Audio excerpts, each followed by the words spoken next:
What's up, guys, and welcome to the recap of my second ever chess tournament. This was a tournament held in the Czech Republic, and it was once again a rapid tournament. And in today's video, we will go over two games, and then tomorrow there will be another video covering even more games, not the full games, but some of them.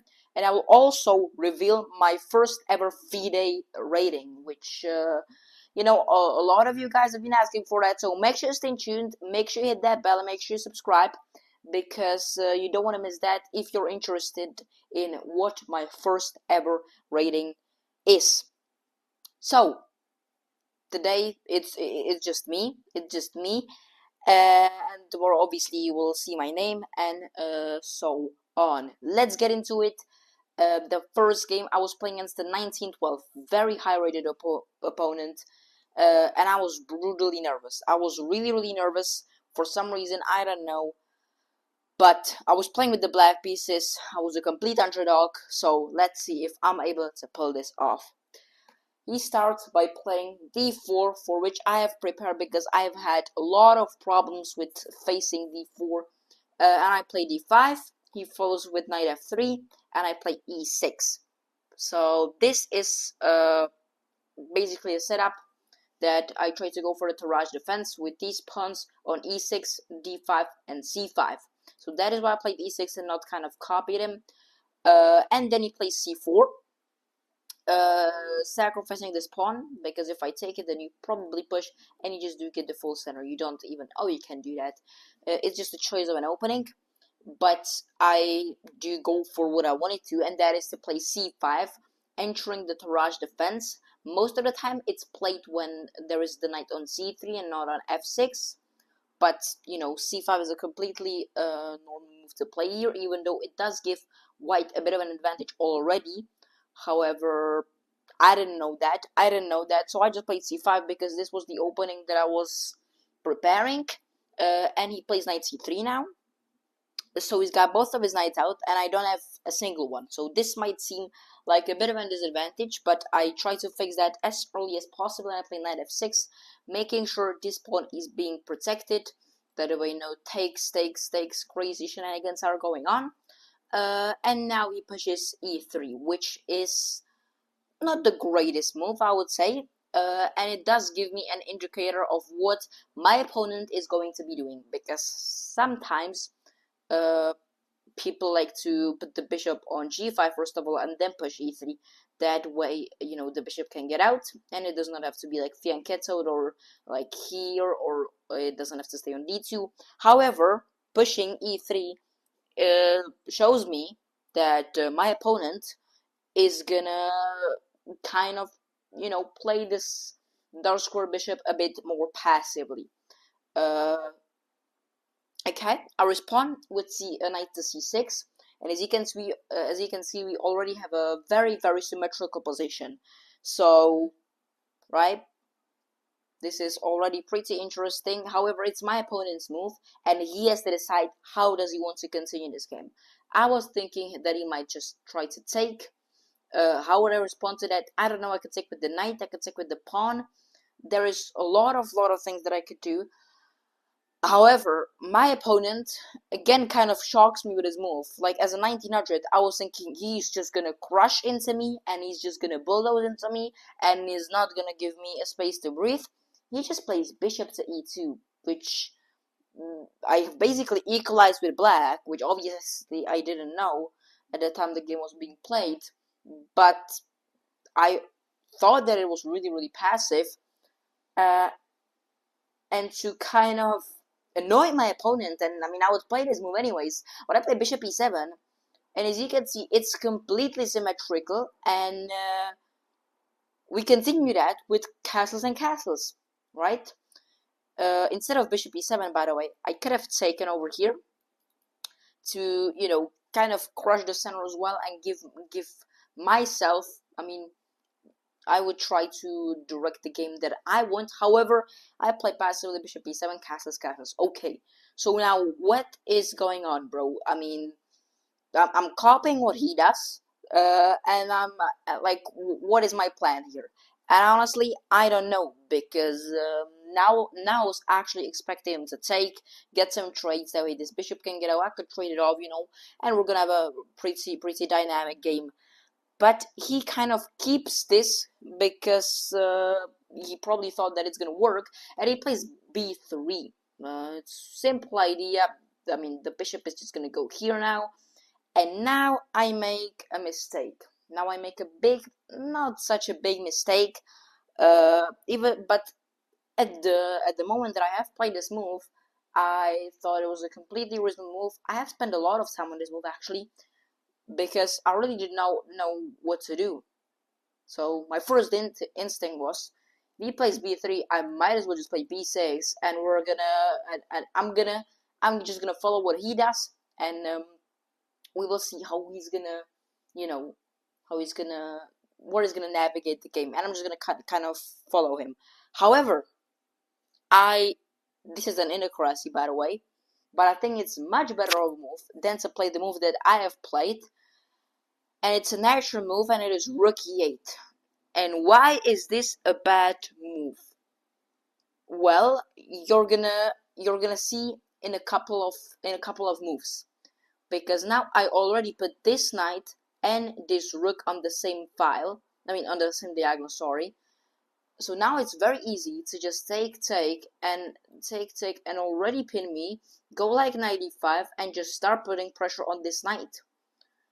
That's a very, very easy thing to do. But it would also mean that my bishop is open. So my opponent just keeps it very simple, and he finishes his development with bishop b2. Even though he just should have went for this. He just should have taken here, and he should have attacked. Okay? And now now I think I make a bad move once again. Even though it looks like I'm not doing anything wrong, I think that this move shouldn't have been played. I don't know what else. Apparently, Stockfish says that I just should have taken in the center. But I played the third best move, which I think it's just not a good move, and it is b6. The problem is that now I think it's too slow.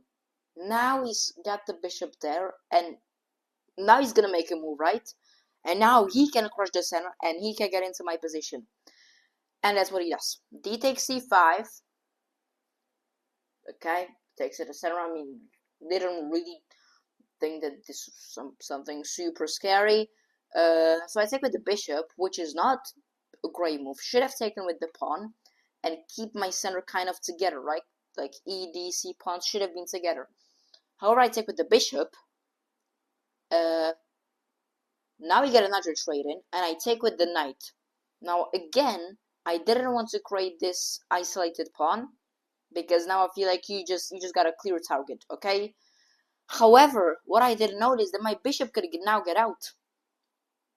And okay, this now would have been weak, but I could have went like knight e7, knight g6. I could have maneuvered the knight somewhere else.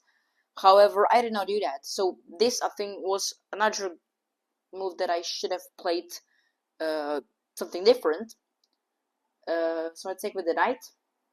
I'm like, okay, we're gonna trade. We could even go for an endgame, and I could try to aim for a draw, maybe for a win. We'll see.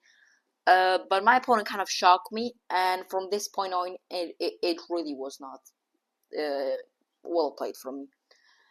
So he plays knight e4, which is the best move, and he's already hitting my bishop. The best move is bishop f8. I choose to go back to e7. As you can see already, he's having a much better of a position. Rook c1, that's the best move. Now I do choose one of the best moves. Stockfish says 97 was slightly better. Bishop b7. I choose bishop b7, not d7. And I place bishop b5. As you can see, it's plus 1.3. And I can feel the pressure on me. And now you see, if the rook would have been on f8, I'm gonna move the knight somewhere. Say here. I could get this straight. I mean, I could go rook c1. I could push a6. And don't get me wrong, it's still not a great position, but it's definitely better than being pinned like this. So Okay, that was probably a mistake. I bring the rook, which is the best move.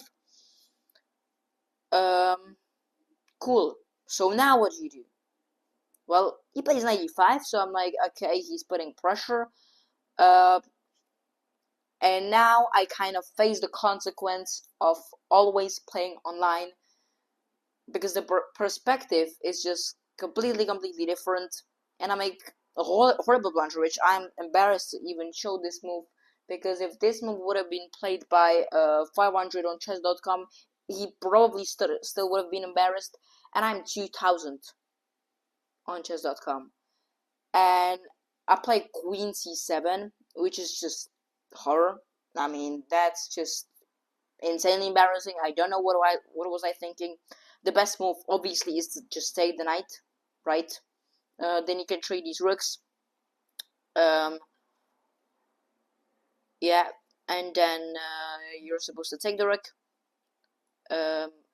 You can take it back, and then after this, you're down in exchange, but this position is playable. You could that could still, head somewhere, and I do have the bishop pair. I could go like here and hit the knight or something, right? This could be playable, but queen c7 is just a horrible blunder. It's just I was just so annoyed, because like, okay, I mean, he takes the knight, okay, cool.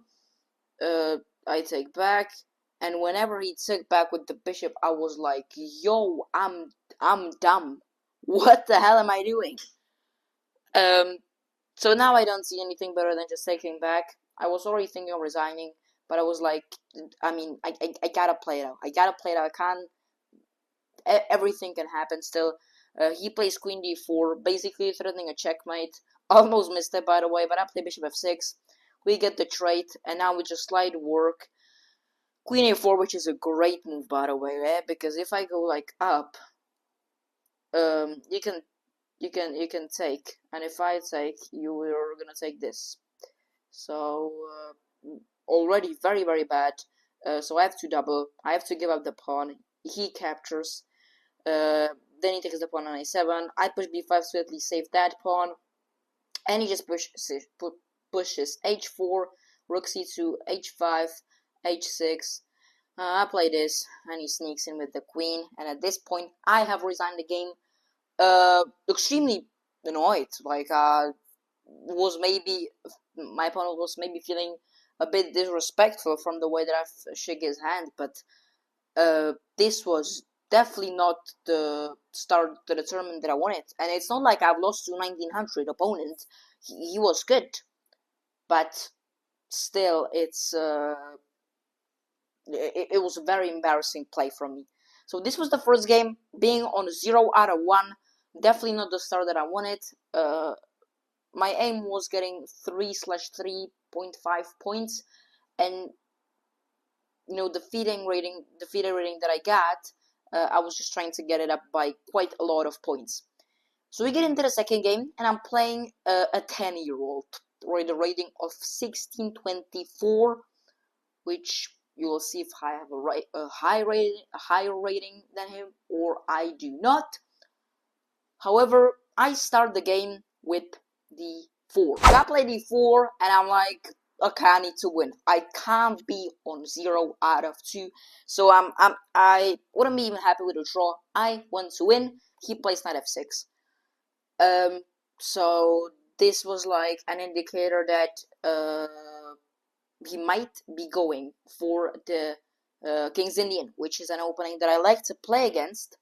But after c4, which is my main move, he plays e6, which I was like, if I play knight c3, I think we're gonna get sort of an Nimzo Indian, which I do know theory against the Nimzo Indian, but it's not an opening that I'm like, I really want to face that. So I tried to change up the move order a bit. I play knight f3, and now he goes d5. Now I play knight c3, and he responds with a move that, I mean, I was like expecting him to go bishop b4, and I'm just gonna push e3, and we're gonna get the most common Nimzo Indian position. If That's what it's called. I hope so. I hope I'm not spreading misinformation here. But he plays knight c6, and already this, I had a feeling that this is not a good move. I didn't know a good way to punish it straight away. However, you always should push c5 before playing knight c3. As you can see here, it's plus 0.44, and with knight c6 it's the same. Okay, but the point is the c and d pawn have to be together, and already I thought that this was an indicator, at least telling me that my opponent doesn't know so much. So I was quite confident. I play bishop g5, and he's gonna go here. But now he plays the move that he was kind of delaying, and this bishop b4, which is the best move in the position. And now I have spent quite some time. By the way, my opponent was actually annotating these moves, so I asked him afterwards. So if he's for some reason watching this, then thanks a lot. But I really doubt that. And now I was really tempted to go rook c1, which, because as you can see, throws away all my advantage. And I was also thinking of playing this. Because then after this wait, what? Yeah, okay, the knight spin. Okay, don't worry about that. But I was thinking, like, if he gets rid of my bishop, right, then maybe he could have that. Not this, but this. That's what I mean.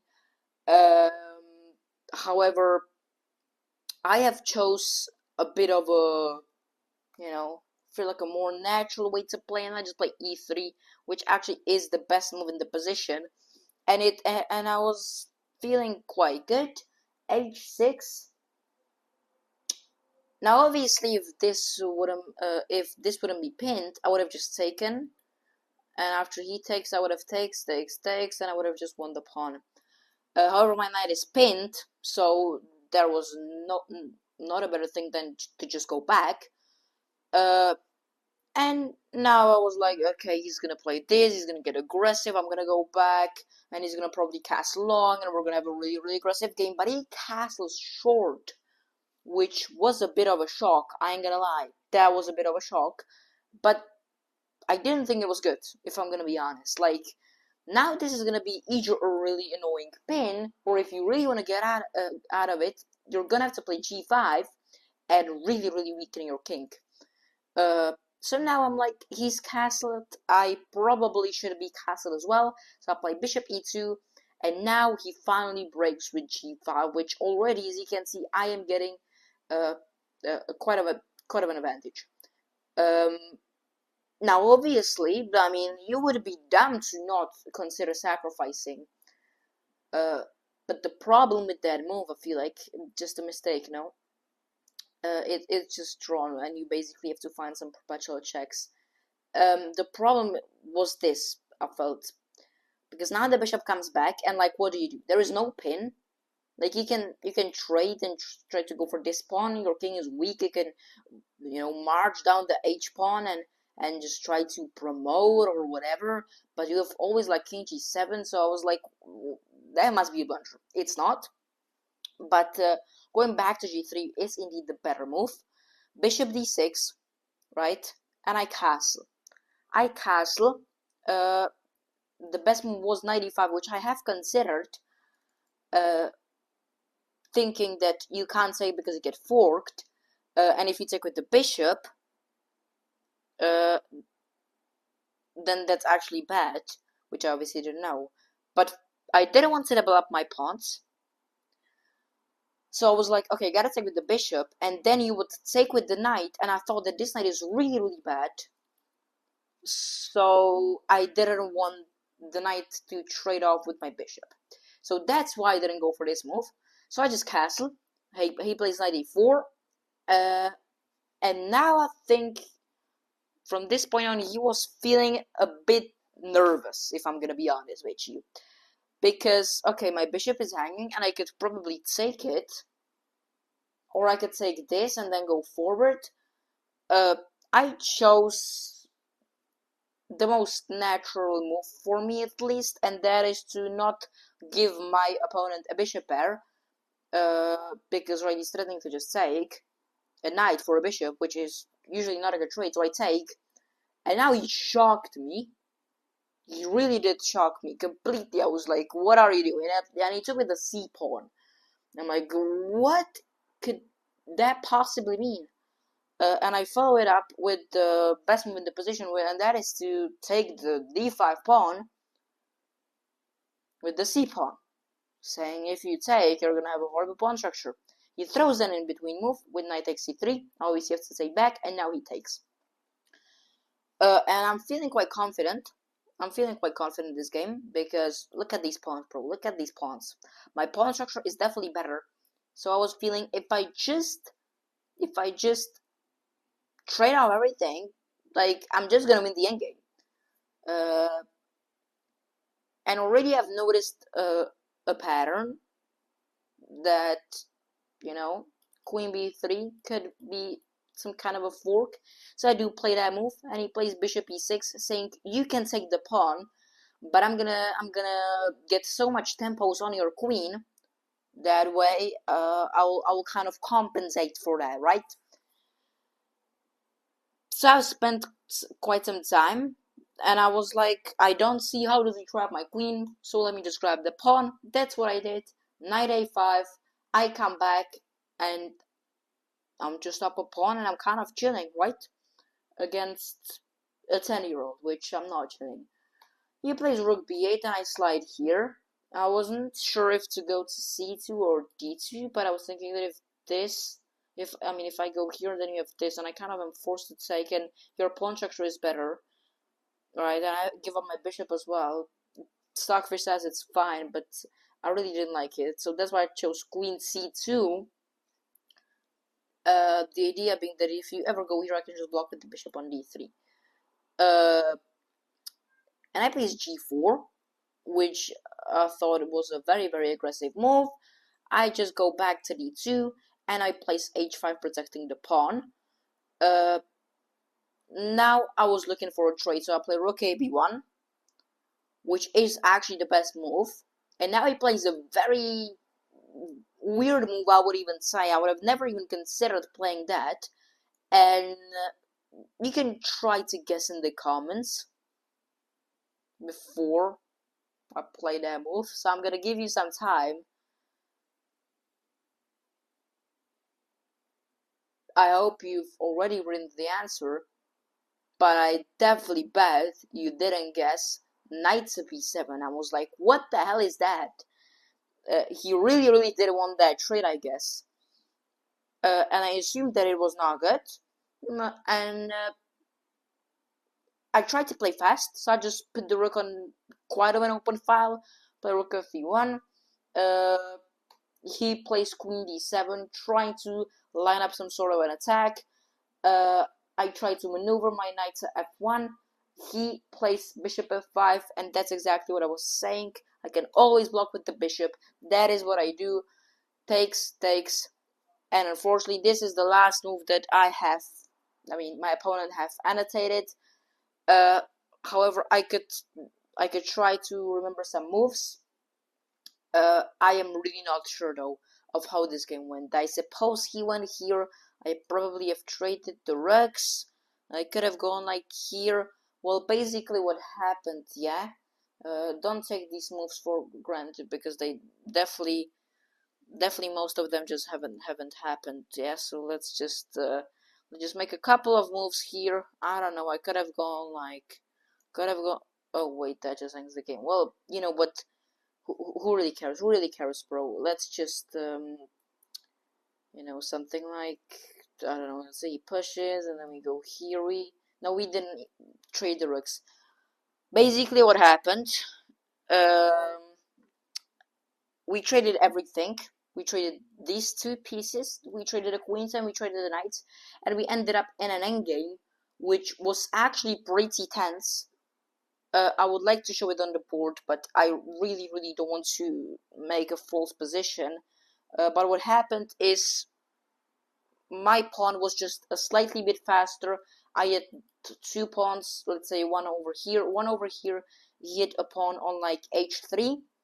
So these were, my pawns. and this was his pawn. And you know, my rook was probably here, and he got one of my pawns. Then I sacked the rook, I promoted, and it was a queen with a king against the king, and I got the checkmate, which means I have won the second game. But it was a tense one. Like, he surprised me. Like, I was expecting to win quite easily.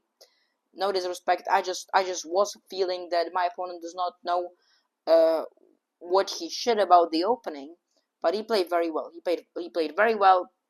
This obviously hasn't happened. This is the last move that I annotated. So I was 1 out of 2. And that'll be it for today's video, guys. Make sure to like and subscribe, and make sure to hit that bell, because tomorrow I will show you my first ever official V-Day rating. So make sure to stay tuned, and I'll see you tomorrow at quite of a special video. Peace.